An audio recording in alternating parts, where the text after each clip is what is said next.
This is, you know, a whole fascinating, by the way, I just want to toss out another fascinating theory here, and then I'm going to pick up your phone calls. We'll continue our conversation about race in America, and we can talk about Roundup and glyphosate if you want. But the idea that increasingly we are starting to see a nation where COVID, where this pandemic, this deadly disease, is becoming a disease of ideology. I mean, this is absolutely fascinating. CNN Politics, this is Harry Enton doing the analysis over at CNN.com. And he says, of the top 25 states in terms of the percentage of people who are vaccinated, Joe Biden won 21 of them in the last election. Of the bottom 25 states in terms of vaccination, Trump won 21 out of the 25 bottom states. He won 16 out of the 17 bottom states.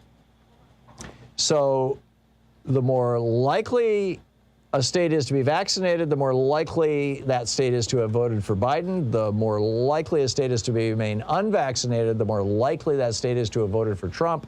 And what's happening now, and here we have, you know, a new Marist, this is an NPR PBS Marist College poll earlier this month, showed that 82% of Democrats say that they are vaccinated, compared with 45% of Republicans.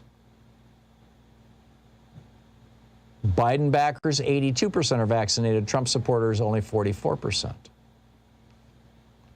And then they break this down by education and all the other categories, but those are really just subcategories for how you break down the difference between Democrats and Republicans. Democrats tend to be, you know, better educated and less likely to live rurally, and Republicans tend to be more poorly educated, more likely to be living in a rural setting. But now we're starting to see hotspots. Now we're starting. I mean, we're down to 500, 600, 700 deaths a day in our country. We used to be as high as 3,000 plus. We're down below 30,000 daily new infections. We used to be, you know, massively higher, well over 100,000. But increasingly, and I'm seeing the same thing here in Oregon. I get an email every day from the Oregon Public Health Department, and they lay out how many people were diagnosed with COVID in the previous 24 hours, how many people died, how many people are hospitalized, all, you know, all the stats. And they break it out, and then a little farther down, they break it out literally by county. And what I'm watching is absolutely fascinating, that the counties that are very blue, like, you know, Multnomah County, steadily falling numbers, just steadily falling numbers. I mean, collapsing. Fewer and fewer people getting diagnosed with COVID. Whereas some of the more rural counties, their numbers are going up, or they're staying the same. And it's looking increasingly like the Republicans are killing themselves off. And now what's really interesting is that the health insurance companies, who up until about a month ago, maybe 2 months ago, had been saying, and this was, you know, part of policy that I believe was in the last, not the last COVID relief bill, but the one that was passed when Trump was president. Basically, it asked insurance companies not to bill people for COVID-related expenses. The government would pick up that tab. But the government's not picking up that tab anymore. And the insurance companies aren't picking up that tab anymore. And so you're starting to see people come out of the hospital having had COVID with $100,000, $200,000, $300,000 hospital bills that they can't pay, because people in red states don't have access to Medicaid because the red state governors won't expand Medicaid.